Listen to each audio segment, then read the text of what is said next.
तो मध्य प्रदेश के सत्ता संगठन और प्रशासनिक तंत्र के छिपी हुई और पर्दे के पीछे की खबरों को लेकर एक बार फिर आपका दोस्त आशुतोष हाजिर हो चुका है। और हमेशा की तरह हमारे साथ एक बार फिर मौजूद हैं मध्य प्रदेश के वरिष्ठ पत्रकार, अग्निबाण अखबार के भोपाल संपादक और सुनी सुनाई कॉलम के लेखक श्री रविंद्र जैन जी। आपका बहुत बहुत स्वागत है रविंद्र सर। नमस्कार। तो सर शुरुआत करते हैं। अक्सर देखने में आता है कि कई अधिकारियों के जाने पर वहां के लोग काफी दुखी हो जाते हैं। हाल ही में भिंड में हमने तस्वीर देखी तो काफी एसपी साहब की बड़ी ही जश्न पूर्वक विदाई की गई, काफी खुशियां मनाई गई। लेकिन बात यहां पर आप कर रहे हैं छतरपुर कलेक्टर की और आप कह रहे हैं कि उनके हटने से लोग खुश थे। कलेक्टर के हटने पर जले घी के दीपक। देखिए, ये आशुतोष जी मध्य प्रदेश के प्रशासनिक हलकों के लिए बड़ी आश्चर्यजनक चीज़ है। और मुझे लगता है कि मध्य प्रदेश के इतिहास में मैंने पिछले 30-35 साल में नहीं देखा कि किसी कलेक्टर के हटने पर पूरे शहर में गरीब और आम लोग घी के दीपक जला रहे हों, पूरे शहर में आतिशबाजी हो रही हो, मिठाई बट रही हो। ऐसा पहली बार मुझे देखने को मिला। और उसका कारण भी मैं बताऊं कि जो शैलेंद्र सिंह वहाँ जो कलेक्टर थे छतरपुर के, उन्हें कहीं ना कहीं राजनीतिक संरक्षण मिला हुआ था। वे लोधी समाज से आते हैं और वहाँ लोधी समाज के जो 2-3 बड़े नेता हैं बुंदेलखंड में, चाहे वो उमाजी हों, चाहे वो प्रद्युम्न सिंह लोधी हों या राहुल सिंह हों, और उनके जो रिश्तेदार हैं, वो तमाम से लोग चाहते थे कि वो कलेक्टर वहाँ बने रहें छतरपुर में। लेकिन दूसरी ओर हुआ ये कि वहाँ जो भारतीय जनता पार्टी के विधायक हैं राजेश प्रजापति, उन्होंने कलेक्टर से मिलने का टाइम मांगा। 4 घंटे तक उनको वेट कराया गया। तो उन्होंने निश्चित तौर पर पार्टी संगठन में पहले शिकायत की, लेकिन यह देखा गया कि पार्टी के कई बड़े नेताओं का संरक्षण जब उनको मिलता गया कलेक्टर को, तो विधायक ने साफ साफ कह दिया कि यदि कलेक्टर नहीं हटाए जाएंगे तो मैं पार्टी छोड़ दूंगा और मैं विधायक पद से इस्तीफा भी दे दूंगा। जब उन्होंने इस्तीफे की पेशकश की, तब मुझे लगता है कि मुख्यमंत्री ने इसको गंभीरता से लिया और तत्काल वहां के कलेक्टर को हटाया गया। लेकिन कलेक्टर को इतनी पार्टी नहीं बनना चाहिए, उन्हें इतना जातिवादी नहीं होना चाहिए।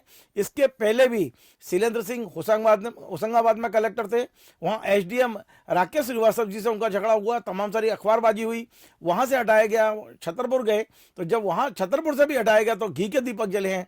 तो मेरा यह मानना है कि अधिकारी को अपनी सीमाएं तय करना चाहिए और सीमाओं रह के काम करना चाहिए। वे राजनेता नहीं है, वे अधिकारी हैं। देखिए, अक्सर देखने में आता है कि विधायकों की सुनी नहीं जाती कलेक्टर के द्वारा, ये कॉमन शिकायत है। सर, इसमें और भी कोई आप समीकरण देख रहे हैं क्योंकि बड़ी कार्रवाई है यहाँ पर उनको हटाना? देखिए, बिल्कुल इसमें कई समीकरण हैं। सबसे बड़ा समीकरण मैं ये मानता हूं कि भारतीय जनता पार्टी के जो प्रदेश अध्यक्ष हैं, वो उनका लोकसभा क्षेत्र भी वही आता है, बीडी शर्मा साहब का। तो उनकी भी कोई ना कोई भूमिका इसमें दुपी छुपी होगी। मुझे नहीं लगता कि उन्होंने कलेक्टर को हटाने के लिए कहा गया होगा, मुझे नहीं लगता कि उन्होंने कलेक्टर को रखने के लिए कहा गया होगा। लेकिन वहाँ राजनीतिक माहौल ये हो गया है कि वहाँ लोधी वर्सेस ऑल हो गया। लोधी समाज के लोग कलेक्टर के साथ खड़े हुए थे और दीगर जो अन्य लोग हैं वो कहीं ना कहीं कलेक्टर के खिलाफ थे। कांग्रेस के विधायक है वहां पर जो आलोक चतुर्वेदी, उन्होंने भी कलेक्टर के हटने पर वहां खुशी मनाई है। तो मेरा ये कहना है कि बार बार मैं यही कहूंगा कि कलेक्टर एक प्रशासनिक मुखिया है जिले का, उसे राजनीति के चक्कर में नहीं पड़ना चाहिए, उसे प्रशासनिक चीजों तक सीमित रखना चाहिए। बिल्कुल, लेकिन अक्सर हो नहीं पाता है क्योंकि लोग अपनी कुर्सी बचाने के लिए सियासी समीकरण बैठाने की कोशिश करते रहते हैं। चलिए, नसीहत आपने बढ़िया दे दी है। दूसरा कॉलम आपने लिया है सर, चर्चा में नेताओं का विराट भोज। आशुतोष जी, मैं ये देख रहा हूं कि चंबल के 2 बड़े नेता हैं, दोनों एक ही समाज से आते हैं, डॉक्टर गोविंद सिंह और प्रद्युम्न सिंह तोमर।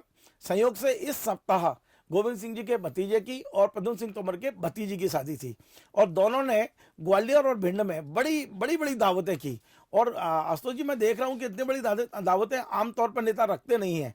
डॉक्टर गोविंद सिंह जी के लगभग 30 से 40 हजार लोग उस दावत में आमंत्रित किए गए थे और प्रद्युम्न सिंह तोमर के भी 30 से 40 हजार लोग आमंत्रित किए गए थे। इतने बड़ी बड़ी दावत रखने के पीछे आखिर कारण क्या है? मैंने कोशिश की। आपको ये जान के आश्चर्य होगा कि मैं उन दोनों दावतों में शामिल हुआ। मैं लाहौर भी गया और मैं ग्वालियर में जो मेला ग्राउंड में था वहां भी गया। लेकिन मुझे ये लगता है कि कहीं ना कहीं जो चुनाव आने वाले हैं 2 साल बाद, उसकी तैयारी अभी से शुरू कर दी गई है। ये दोनों जमीन से जुड़े हुए नेता हैं, दोनों अपने कार्यकर्ताओं का ध्यान रखते हैं, दोनों अपने कार्यकर्ताओं को एक्टिव रखना चाहते हैं। तो कार्यकर्ताओं को कहीं ना कहीं महत्व देना है, उन्हें अपने परिवार का व्यक्ति मानना है। यही कारण है कि अपने भतीजी की शादी में और भतीजे की शादी के बहाने इन्होंने कार्यकर्ताओं को बुलाया, भोजन कराया और उनसे सीधा संवाद करने की कोशिश की है। तो मैं इसे पारिवारिक और सामाजिक कार्यक्रम के साथ साथ इसे राजनीतिक दृष्टि से भी देखता हूं। ये तो बताइए सर, आपका भोज किसका अच्छा लगा? निश्चित तौर पर ग्वालियर में जो प्रद्युम्न सिंह तोमर का था उसकी व्यवस्थाएं और उनके भोजन की क्वालिटी मेरे ख्याल लाहौर से 21 थी, लेकिन डॉक्टर गोविंद सिंह जी ने भी कोई कमी नहीं रखी थी। लोग तो ये कहते हैं उनके 50 हजार से ज़्यादा लोगों ने भोजन किया, लेकिन मैं दोपहर में जब तक था लगभग 30 से 35 हजार लोग भोजन कर चुके थे वहाँ। चलिए, सत्ता से खाने का स्वाद भी बढ़ जाता है। पटवारी हेलीकॉप्टर में क्यों बैठा सर, ऐसा क्यों? देखिए सीपरी की बड़ी रोचक घटना है ये। सीपरी में एक पटवारी हैं और सीपरी में एक धार्मिक आयोजन चल रहा है। आयोजकों ने 6 दिन के लिए एक हेलीकॉप्टर बुलाया और उस हेलीकॉप्टर से आयोजन स्थल पर रोजाना पुष्प वर्षा की जा रही थी। और पुष्प वर्षा करने के लिए जो लोग हेलीकॉप्टर में बैठ के ऊपर जाते थे उन्हें एक निश्चित राशि वहां आयोजन समिति को देनी पड़ती थी। इसी इसी प्रक्रिया के तहत जिस धार्मिक आयोजन जो हो रहा था उसमें पदाधिकारी पटवारी भी थे, अपने समाज से जुड़े हुए। उन्होंने अपने परिवार के 4 मेंबरों को हेलीकॉप्टर में बिठाया और ऊपर पहुंचकर उन्होंने पुष्प वर्षा की। कलेक्टर को ये अच्छा नहीं लगा, एसडीएम को ये अच्छा नहीं लगा कि हमारा आदरा सा पटवारी हेलीकॉप्टर में क्यों बैठा। उसे बाकायदा नोटिस जारी किया गया। लेकिन बाद में जब जांच हुई तो आशुतोष जी बड़ी मतलब रोचक जानकारी निकल कर आई कि आयोजकों ने साफ साफ कहा था कि जो भी हेलीकॉप्टर में बैठ के पुष्प वर्षा करेगा प्रति वर्ष व्यक्ति 5,000 रुपए उसको जमा करने होंगे। तो पटवारी ने 20,000 रुपए जमा किए पूरे परिवार के मिलाकर और उसके बाद वो गया। लेकिन इस छोटी सी राशि, क्योंकि अब 20,000 रुपए कोई बहुत बड़ी राशि नहीं है और यदि वो पूरे परिवार को हेलीकॉप्टर में बिठाने का आनंद लेना चाहता है एक साधारण कर्मचारी, उसके लिए बहुत बड़ी राशि नहीं है। लेकिन जिस तरह प्रशासन ने उनके खिलाफ कार्रवाई की है वो जरूर पूरे जिले में चर्चा का विषय बना है। लगता है कि कहीं ना कहीं कलेक्टर और एसडीएम उस पटवारी से इतने दुखी हो गए कि हम हेलीकॉप्टर में क्यों नहीं बैठे, ये हमारा पटवारी क्यों बैठा। इसीलिए मैंने इसको अपने कॉलम में लिया है। सर इसका क्या परिणति आप देखने को मिलते हैं, क्योंकि पटवारी एक बड़ी समुदाय है कहा जा सकता है और दूसरे इनकी संख्या भी काफी अधिक होती है। पटवारी को मनाने के लिए काफी तंत्र भी जो है, खुद मुख्यमंत्री जी काफी परेशान रहते हैं, राजस्व मंत्री अपनी पूरी ताकत झोंके रहते हैं। इन पटवारी से इस तरह का गुस्सा मोल लेना, देखिए बिल्कुल आपका कहना सही है, लेकिन क्या है कि गुस्से में या जानकारी के अभाव में उन्हें ये लग रहा होगा कि ये हेलीकॉप्टर का पूरा खर्चा पटवारी या उनके परिवार की ओर से किया गया है। लेकिन बाद में ये चीज़ें स्पष्ट हो चुकी हैं कि आयोजन समिति ने उस हेलीकॉप्टर को बुलाया था। आयोजन समिति ने मात्र 5,000 रुपये फीस रखकर ऊपर भेजा गया, उसको बैठने की सुविधा दी है। और मुझे लगता है ये सारी जानकारी सामने के आने के बाद एसडीएम ने और कलेक्टर ने अपना नोटिस वापस लिया होगा। मुझे नहीं लगता कि पटवारी के खिलाफ कोई बड़ी कार्रवाई हो पाएगी इसमें। बिल्कुल, लेकिन आपने इस कॉलम के जरिए आपने एक बड़ी बात यहाँ पे सामने ला दी कि जो मानसिकता है प्रशासनिक तंत्र में, जो अधिकारी होता है वो चाहता है कि तमाम जिस तरह की जो लेविश लाइफस्टाइल वो खुद वो उसको जिए। निश्चित तौर पर ये प्रशासनिक अधिकारियों की कमजोरी है कि वो अपने छोटे कर्मचारियों को भी आगे बढ़ता नहीं देखना चाहते और ये इसका सबसे बड़ा उदाहरण है। चलिए अगली खबर भी शिवपुरी है सर, सुअरों को मत मारो। हाँ देखिए, एक बहुत मार्मिक है ये और ये बहुत ही शिवराज सिंह जी चौहान को एक संवेदनशील मुख्यमंत्री माना जाता है पूरे देश में। और ये माना जाता है कि उन्होंने ये घोषणा की थी कि उनके रहते हुए मध्य प्रदेश की किसी आंगनबाड़ी में अंडा नहीं मिलेगा। यानी वो ये मानते हैं कि अंडा नॉन वेज है, अंडा हिंसा का प्रतीक है, इसलिए उन्होंने अंडे को बंद कराया। लेकिन दूसरी ओर सीपरी के नगर निगम नगर पालिका ने एक टेंडर जारी किया कि वहाँ सुअर बहुत हैं और सुअरों को मारने के लिए उन्होंने टेंडर जारी किया था। तो हैदराबाद की एक कंपनी है पठान कंपनी, उसने वहाँ ठेका लिया और एक ही रात में 250 से 300 सुअर उन्होंने मार दिए। राजस्थान के जीव दया का काम करने वाले केसरी मल जी हैं, उन्होंने मुख्यमंत्री को बड़ा मार्मिक पत्र लिखा है। उन्होंने कहा है कि मुख्यमंत्री जी, एक और तो आप अंडे को भी मांसाहार मानकर, अंडे को भी हिंसा का प्रतीक मानकर आंगनबाड़ी में देने से मना करते हैं, दूसरी ओर एक ही रात में 250 से 300 सुअरों को मार दिया जाता है, गोली से मार दिया जाता है। ये सीधा सीधा जीव हिंसा का मामला है। आप इसको तत्काल रोकें और जो सुअरों की संख्या बढ़ गई है उन्हें कहीं ना कहीं पकड़कर जंगल में छोड़ने का काम करें, उनकी मृत्यु भी ना हो और शहर को नुकसान भी ना हो। इस तरह का एक मुहिम उन्होंने जीव दया वालों ने चलाई है। अब ये सरकार को तय करना है कि उन्हें सुअरों को मारना है या पकड़ के जंगल में छोड़ना है। महत्वपूर्ण विषय है ये। एक बहुत ही महत्वपूर्ण पॉलिटिकल आपने यहाँ पे टाइटल दिया है, गोविंदाचार्य बीमार या। देखिए, भोपाल में एक समूह काम करता है जो सामाजिक कार्यकर्ता हैं और वो लोग सब कहीं ना कहीं उनकी जो सोच है, उनकी कहीं ना कहीं अप्रोच है, वो भारतीय जनता पार्टी की सरकार से मेल नहीं खाती है। और उस समूह ने, सामाजिक समूह ने भोपाल के गांधी भवन में इस बार एक कार्यक्रम किया था, आज़ादी के मायने। आज़ादी मतलब वास्तव में हमें आज़ादी का जो मायने है वो मिल रहा है या नहीं मिल रहा है। और इस कार्यक्रम के मुख्य वक्ता थे गोविंदाचार्य, जो भारतीय जनता पार्टी के पहले राष्ट्रीय संगठन महासचिव रहे हैं, दिग्गज नेता हैं, चिंतक हैं, विचारक हैं। वो यहाँ आने वाले थे और उस कार्यक्रम को लेकर बहुत सारे लोग उत्साहित थे कि हम उसको सुनने जाएंगे कि गोविंदाचार्य जी आज़ादी के बारे में क्या बोलते हैं, तब क्या बोलते हैं, जबकि अब नरेंद्र मोदी यहाँ देश के प्रधानमंत्री हैं। तो 11 दिसंबर को यह कार्यक्रम उसमें था गांधी भवन में। लेकिन अचानक एक संदेश आता है मोबाइल पर कि कार्यक्रम स्थगित कर दिया गया है। जब हम लोगों ने खुद मीडिया के रूप से पूछा कि अचानक गोविंदाचार्य जी क्यों नहीं आ रहे हैं, तो पता चला उनका स्वास्थ्य बहुत ज़्यादा खराब है। लेकिन इसी दौरान हमें यह भी सूचनाएं मिली हैं कि भारतीय जनता पार्टी के कुछ दिग्गज नेताओं ने रोकने की कोशिश की है। उनसे कहा है कि आप यहाँ आएंगे तो जबरन विवाद पैदा होगा, आप जो बोलना चाहेंगे आपको बोलने से तो कोई रोक नहीं सकता, ना आपका विषय चेंज हो सकता है, लेकिन विवाद ना हो इसलिए आप ना आए तो उचित है। तो मुझे ये समझ में नहीं आ रहा है, इसलिए मैं इसको कॉलम में लिया कि वास्तव में गोविंदाचार्य जी इतने बीमार हैं जैसा आयोजक कह रहे हैं कि वो अब खड़े भी नहीं हो सकते हैं, बहुत ज़्यादा बीमार हैं, उन्हें तेज बुखार है। और दूसरी ओर कुछ लोग ये भी कह रहे हैं कि नहीं, गोविंदाचार्य जी को रोका गया है।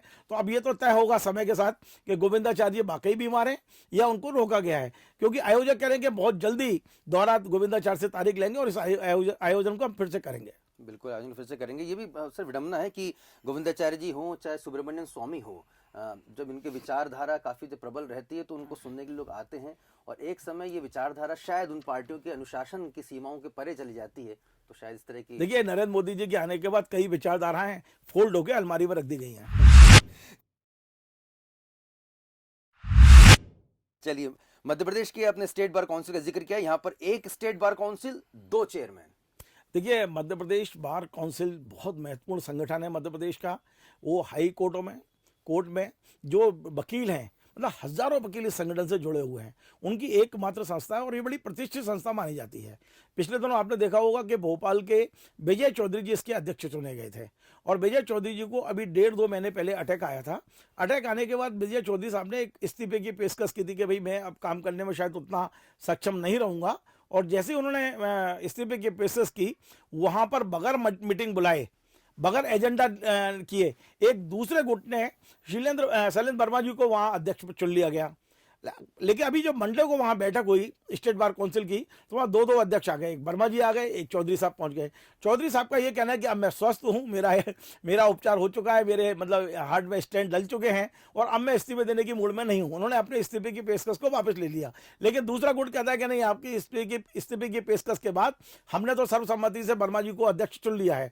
तो बड़ी विडंबना है ये कि एक बार स्टेट बार काउंसिल के 2 अध्यक्ष इस समय हमें नजर आ रहे हैं, और दोनों की विवाद इस कदर पहुंच गया है, वकीलों का विवाद। मुझे लगता है कि जो वकील कोर्ट में हम लोगों को न्याय दिलाते थे, अब उन वकीलों को भी खुद अब कोर्ट जाना पड़ेगा खुद के न्याय के लिए। वैसे कानून के इन कहा जा सकता है कि सिपे सलारों का कानून क्या कहता है कि किसकी तरफ आपको झुकाव नजर आ रहा है, कौन सही है इसमें? देखिए, ये जब से इस बार चुनाव हुए हैं बार स्टेट काउंसिल के, तभी से ये विवाद चल रहा है।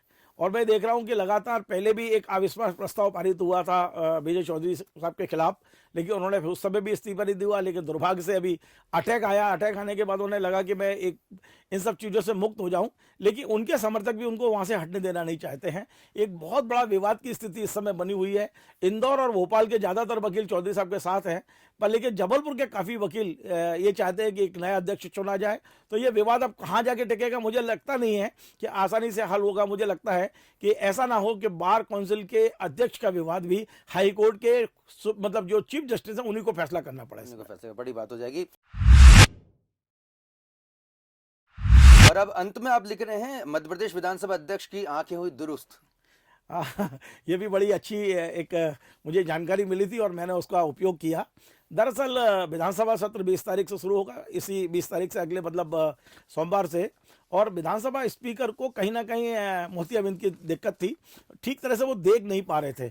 और आपको मालूम है, जब आसंदी पे बैठते हैं उन्हें सारे विधायकों को ध्यान रखना पड़ता है। 230 विधायक सदन के अंदर रहते हैं, हर विधायक का मूवमेंट देखना पड़ता है, उनको वो जब हाथ खड़ा करते हैं तो उनको बोलने का मौका देना पड़ता है। तो मुझे लगा कि कहीं ना कहीं स्पीकर को लग रहा था कि ऐसा ना हो कि उनके मोतियाबिंद विधानसभा संचालन में आड़े आ जाएं। यही कारण है कि उन्होंने सत्र शुरू होने से पहले अपने मोतियाबिंद का ऑपरेशन करा लिया है, और अब उनकी आंखें इतनी दुरुस्त हो गई हैं कि अब उनका लाभ भी विधायकों को मिलेगा। स्पीकर साहब को सारे विधायक दूर दूर तक के दिखाई देंगे, और वो स्पीकर साहब उनको सबको बोलने का मौका भी देंगे, मैं ऐसा मानता हूँ। खुराफात करने वाले विधायक भी दिख जाएंगे। निश्चित तौर पे जब उन्होंने अपनी दृष्टि दोष जो था उनका, वो उन्होंने दूर किया है। और आज जब मैं आपसे बात कर रहा हूं तो उस समय दिल्ली में आंख का फाइनल मतलब एक चेकअप कराने के लिए वो गए हुए हैं, कल भोपाल आ जाएंगे। और मुझे लगता है कि अब उनके जो दृष्टिदोष दूर हुआ है उसका विधायकों को अच्छा लाभ मिलेगा। चलिए, सुनी सुनाई कॉलम पे आधारित इस आज के एपिसोड में फिलहाल इतना ही। आप और कुछ क्या जानना चाहते हैं और इस कार्यक्रम के बारे में आपके क्या विचार हैं, कमेंट करके जरूर बताइएगा। रविंद्र सर का मोबाइल नंबर भी लगातार हम आपको फ्लैश करके बता रहे हैं, हो सके तो आप उनको भी कांटेक्ट कर सकते हैं और कुछ जानकारी आपको और हासिल हो सकती है। तो इंडिया फर्स्ट में फिलहाल इतना ही। अगर आपको ये वीडियो पसंद आए इसको लाइक करें, सब्सक्राइब करें और शेयर जरूर करें। नमस्कार। नमस्कार।